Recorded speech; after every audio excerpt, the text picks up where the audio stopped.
الرجيم بسم الله الرحمن الرحيم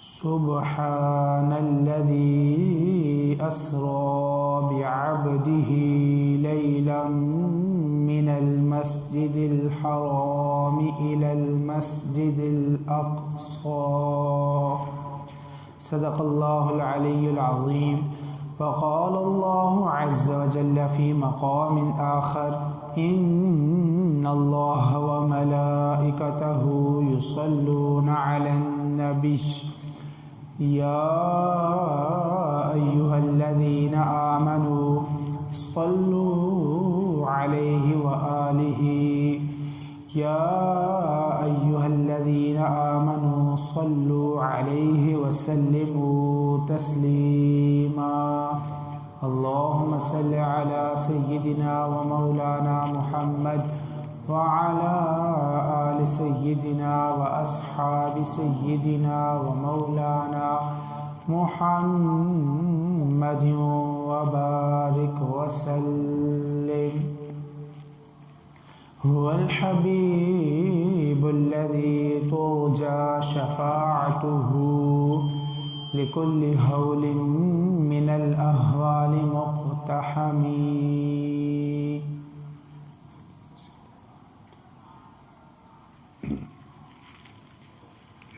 حمد و صلات کے بعد جمیع سامعین و سامعات السلام علیکم ورحمۃ اللہ وبرکاتہ۔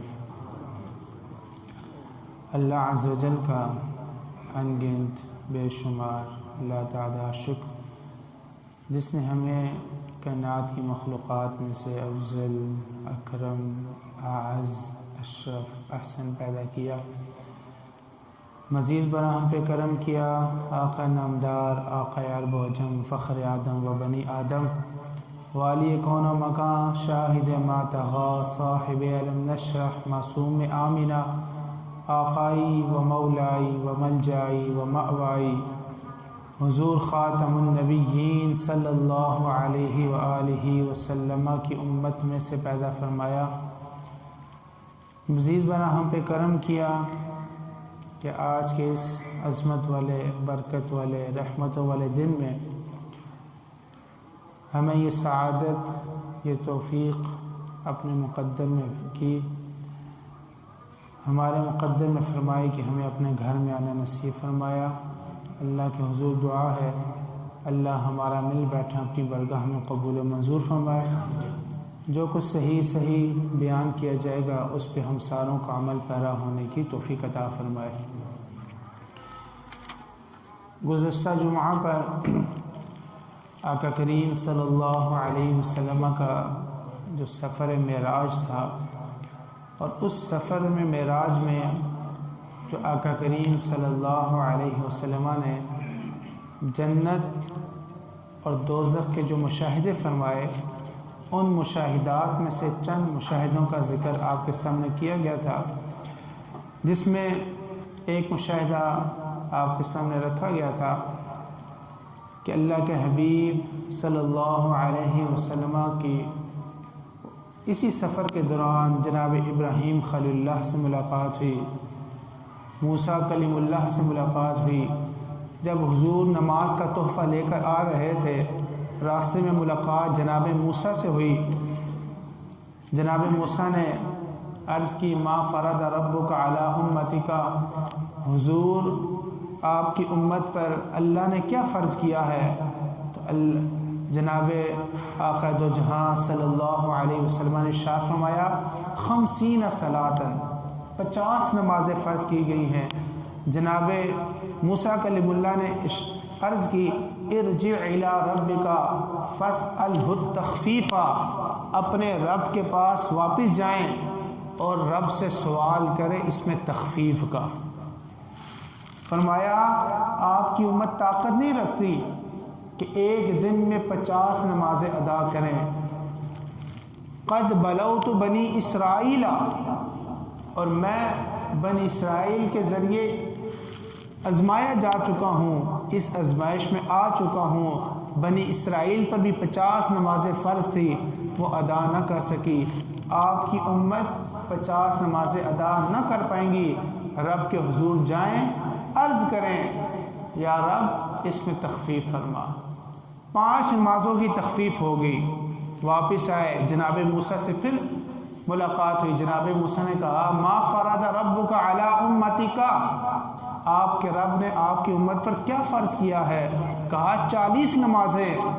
عرض کی حضور ارجع الی ربک فاسألہ التخفیف، رب کی طرف لوٹ جائیں، تخفیف کا سوال کریں۔ پھر گئے، پھر 5 نمازیں کم ہوگی، پھر ملاقات ہوئی، پوچھا اب کتنا ہے؟ کہا 35 نمازیں۔ کہا واپس جائیں، فاسألہ التخفیف، رب سے تخفیف کا سوال کریں۔ 9 بار رب کی بارگاہ میں حاضر ہوئے، تخفیف کا سوال کیا، بالآخر 5 نمازوں کا تحفہ لے کر زمین پر تشریف لے کر آئے۔ اگر 50 فرض ہو جاتی تو ہم کیا کرتے ہیں؟ ہم تو 5 بھی ادا کرتے ہیں، بعض بڑا مشکل ہو جاتا ہے بعض لمحات میں۔ اور پھر اسی سفر کے مشاہدات میں سے ایک مشاہدہ یہ بھی دیکھا گیا کہ سیدنا انس بن مالک رضی اللہ تعالی عنہ سے مروی ہے کہ رسول اللہ صلی اللہ علیہ وسلم نے ارشاد فرمایا رأیت لیلۃ اسری بی رجالا تخرج شفاہہم بمقارید من نار۔ حضور فرماتے ہیں کہ اسرا والی رات، معراج والی رات، معراج گزر ایک ایسی قوم پہ ہوا تخرج شفاہہم بمقارید من النار، میں کیا دیکھتا ہوں کہ لوگوں کے ہونٹوں کو آگ کی کینچیوں سے کاٹا جا رہا ہے۔ ایک قوم سے میرا گزر ہوا کہ میں کیا دیکھتا ہوں کہ ان لوگوں کی ہونٹوں کو آگ کی کینچیوں سے کاٹا جا رہا ہے۔ میں نے جناب جبرائیل سے پوچھا من ہؤلائی، اے جبرائیل یہ کون لوگ ہیں کہ جن کے ہونٹوں کو کینچیوں کے ساتھ، آگ کی کینچیوں کے ساتھ کاٹا جا رہا ہے؟ جناب جبرائیل نے عرض کی ہؤلائی خطباء من امتک، حضور یہ آپ کی امت کے وہ خطیب ہیں، وہ واعظ ہیں، وہ مدرس ہیں، وہ مقرر ہیں، یأمرون الناس بالبر وینسون انفسہم، جو لوگوں کو تو نیکی کا حکم دیتے ہیں اپنے آپ کو بھول جاتے ہیں، لوگوں کو تو نیکی کی دعوت دیتے ہیں لیکن خود اس پہ عمل نہیں کرتے۔ ان کو یہ عذاب دیا جائے گا کہ کل قیامت والے دن جہنم میں ان کے ہونٹوں کو آگ کی کینچیوں سے کاٹا جائے گا۔ وَهُمْ يَتْلُونَ الْكِتَابَ، حالانکہ وہ کتاب کی تلاوت بھی کرتے ہیں، حدیث کو بھی جانتے ہیں، قرآن فقہ کو بھی جانتے ہیں، لوگوں کو تو تعلیم دیتے ہیں، لوگوں کو تو نیکی کی دعوت دیتے ہیں، لیکن اپنے آپ کو بھول جاتے ہیں۔ وہ لوگ کل قیامت والے دن اس حالت میں ہوں گے کہ ان کے ہونٹوں کو آگ کی کینچیوں سے کاٹا جائے گا۔ اسی طرح اس رات کے مشاہدات میں سے ایک مشاہدہ یہ بھی ہے، کچھ ایسی عورتوں کو اور کچھ ایسے مردوں کو آقا کریم صلی اللہ علیہ وسلم نے دیکھا جو اپنی چھاتی کے ساتھ لٹک رہے تھے، ان کی چھاتی کے ساتھ ان کو لٹکایا گیا تھا۔ ارشاد فرمایا من ہؤلائی، یہ کون لوگ ہیں؟ عرض کی یا رسول اللہ صلی اللہ علیہ وسلم یہ وہ لوگ ہیں جو لوگوں پر ان کے منہوں پر عیب لگانے والے تھے اور ان کے پیٹھ کے پیچھے برائی کرنے والے تھے۔ اگر ہم اپنے گریبان میں جھانکیں، ہم لوگوں کے منہوں پر عیب لگاتے ہیں، تیرے اندر یہ عیب ہے، تیرے اندر یہ عیب ہے، تیرے اندر یہ عیب ہے، اور کہتے ہیں جی میں بڑا سیدھا سادہ ہوں، جو کہتا ہوں منہ پہ کہتا ہوں، پیچھے نہیں کہتا، یعنی منہ پر کہہ کر اس کے اندر کو جلا دیں، ہم اس کو بہادری کہہ رہے ہوتے ہیں۔ کل قیامت والے دن اس حالت میں ہوں گے کہ چھاتیوں سے لٹکایا جائے گا، اور پیٹھ کے پیچھے سامنے بڑے میٹھے بن رہے ہوتے ہیں، لیکن جب پیٹھ کے پیچھے ہوتے ہیں تو پیچھے برائیاں کر رہے ہوتے ہیں۔ حضور نے ایسی قوم کو بھی دیکھا، ایسے مردوں کو بھی دیکھا، ایسی عورتوں کو بھی دیکھا کہ جو منہ پر عیب لگاتے ہیں اور پیٹھ کے پیچھے برائی کرتے ہیں، ان کو چھاتیوں سے لٹکایا جائے گا۔ اسی طرح اس سفر کے مشاہدات میں سے ایک مشاہدہ یہ بھی تھا، کچھ لوگوں کو اس حال میں دیکھا جو آگ کی شاخوں سے لٹکے ہوئے تھے، آگ کی شاخوں سے لٹکے ہوئے تھے۔ جیسے ہمارے ہاں کسی کو لٹکانا اور رسی سے لٹکا دیں گے، زنجیر سے لٹکا دیں گے، تو وہاں کا لٹکنا کس سے ہوگا؟ آگ کی شاخوں سے لٹکے ہوئے تھے۔ پوچھا من ہؤلائی، یہ لوگ کون ہیں؟ عرض کی گئی یہ وہ لوگ ہیں جو دنیا میں اپنے والدین کو گالیاں دیا کرتے ہیں، کل قیامت والے دن ان کی حالت یہ ہوگی۔ اور آقا کریم صلی اللہ علیہ وسلم نے سفر معراج میں اس چیز کا بھی مشاہدہ فرمایا۔ اور پھر سفر معراج میں آقا کریم صلی اللہ علیہ وسلم نے یہ مشاہدہ بھی فرمایا۔ امام احمد بن حنبل اس روایت کو روایت کرتے ہیں، اور یہ جنت کا منظر آقا کریم صلی اللہ علیہ وسلم نے جب جنت کا مشاہدہ فرمایا تو آقا کریم صلی اللہ علیہ وسلم نے ارشاد فرمایا جب میں جنت میں داخل ہوا تو میں نے وہاں حضرت بلال کے پاؤں کی آواز کو اپنے پیچھے سنا، حضرت بلال کے قدموں کی آہٹ کو اپنے پیچھے سنا۔ وہاں حضرت بلال جبرائیل امین رضی اللہ تعالی عنہ عرض کرتے ہیں یا رسول اللہ صلی اللہ علیہ وسلم، یہ آپ کے مؤذن حضرت بلال ہیں جو آپ کے پیچھے جن کے قدموں کی آہٹ آ رہی ہے۔ جب رسول کریم صلی اللہ علیہ وسلم معراج سے واپس تشریف لے کر آئے، بلال کدھر ہے؟ مکہ میں ہے۔ بلال کدھر ہے؟ مکہ میں ہے۔ حبشی غلام ہے، رنگ کالا ہے، لیکن حضور کے غلام ہیں، چل رہے ہیں مکہ کی سرزمین پر، قدموں کی آہٹ سنائی دیتی ہے جنت میں۔ پوچھا بلال عمل کیا کرتے ہو؟ میں جنت میں گیا تو تمہارے قدموں کی آہٹ جنت میں سنائی دی تھی۔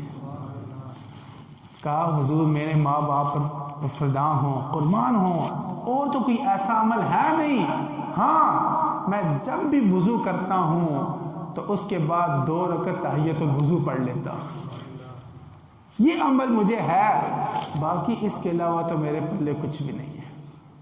آقا کریم صلی اللہ علیہ وسلم نے اس رات کچھ لوگوں کو ایسے دیکھا، حضور فرماتے ہیں جن کے آگے اور پیچھے پرانے کپڑے لٹک رہے تھے، آگے بھی اور پیچھے بھی پرانے کپڑے لٹک رہے تھے، اور اونٹوں اور جنگلی جانوروں کی طرح کانٹے دار درخت کھا رہے تھے، تھوڑ کھا رہے تھے۔ میں نے پوچھا اے جبرائیل یہ کون لوگ ہیں جن کے آگے اور پیچھے پرانے کپڑے لٹکے ہوئے اور جنگلی جانوروں کی طرح کانٹے کھا رہے ہیں، تھوڑ کھا رہے ہیں، یہ کون ہیں؟ عرض کی یا رسول اللہ صلی اللہ علیہ وسلم یہ وہ لوگ ہیں جو اپنے مال کی زکوٰۃ ادا نہیں کیا کرتے، اس جرم میں ان کو یہ سزا دی جا رہی ہے۔ اور پھر ایک اور روایت میں آتا ہے، حضرت ابو سعید خدری رضی اللہ تعالی عنہ سے مروی ہے، وہ فرماتے ہیں کہ حضور نے فرمایا میں نے کچھ قومیں دیکھی، کچھ لوگوں کو دیکھا، ان کے ہونٹ اونٹ کی مثل ہے، جیسے اونٹ کے ہونٹ، یعنی ان کے ہونٹ اتنے موٹے ہیں جیسے پورا ایک اونٹ ہو، یعنی ان کا ایک ایک ہونٹ ایک اونٹ کی طرح ہے، اتنے بڑے ان کے ہونٹ ہیں۔ ایک قوم کو دیکھا، ان کی حالت یہ ہے کہ ان کے ہونٹ اونٹ کی مثل ہیں، اور ان کے منہ کھولے جاتے ہیں، فرشتے پکڑ کر ان کے منہ کو کھولتے ہیں، اور بدبودار گوشت ان کے منہ میں ڈالا جاتا ہے۔ اور پھر جب بدبودار گوشت ان کے منہ میں ڈالا جاتا ہے تو ان کے پخانے کے راستے سے وہ نکل جاتا ہے، اور پھر وہ چیخ و پکار کر رہے ہیں، اللہ سے ندا کر رہے ہیں، اللہ سے فریاد کر رہے ہیں کہ ہمیں اس عذاب کو، ہمارے اس عذاب میں تخفیف کی جائے، ختم کیا جائے۔ میں نے پوچھا جبرائیل یہ کون لوگ ہیں جن کے ہونٹ اونٹ کی طرح بڑے بڑے ہیں، ان کے منہ کو کھولا جاتا ہے، بدبودار گوشت کو ان کے منہ میں ڈالا جاتا ہے اور پخانے سے ان کا وہ گوشت باہر نکل آتا ہے؟ پوچھا یہ لوگ کون ہیں؟ عرض کی یا رسول اللہ صلی اللہ علیہ وسلم یہ وہ لوگ ہیں جو یتیموں کا مال ظلماً کھا جاتے تھے،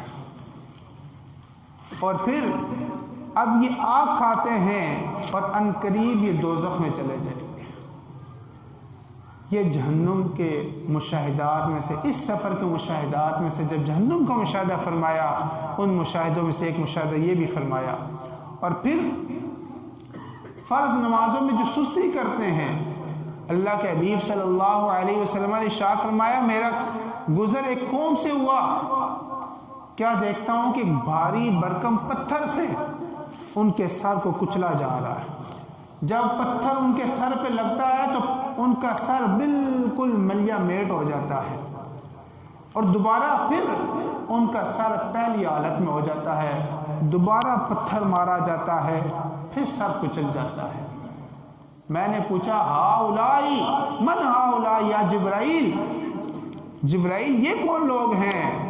فرمایا یہ وہ لوگ ہیں جو فرض نماز پڑھنے میں سستیاں کیا کرتے ہیں، فرض نماز پڑھ لے سستی کرتے تھے، ان کے سر نمازوں کی وجہ سے بوجھل رہتے تھے، ان کو اس جرم کی یہ سزا دی جا رہی ہے۔ اور پھر ایک اور روایت میں آتا ہے جو لوگ دوسروں کی بے عزتی کرتے ہیں، ان کی غیبت کرتے ہیں، ان پر بہتان لگاتے ہیں، آج کل بڑا اپنے آپ کو فن سمجھا جاتا ہے، اپنے آپ کو کہتے ہیں دیکھا نا میں نے کیسی اس کی کلاس لگائی ہے، سانوں کے سامنے بے عزت کر دیا، پھر بڑی ڈھینگے مار کے دوسروں کو بھی بتا رہے ہوتے ہیں اور سمجھ رہے ہوتے ہیں ہم نے بڑا عمدہ کام کر لیا۔ یہ تو دنیا ہے بھائی، ختم ہو جائے گی، قیامت والے دن رب کو کیا جواب دو گے؟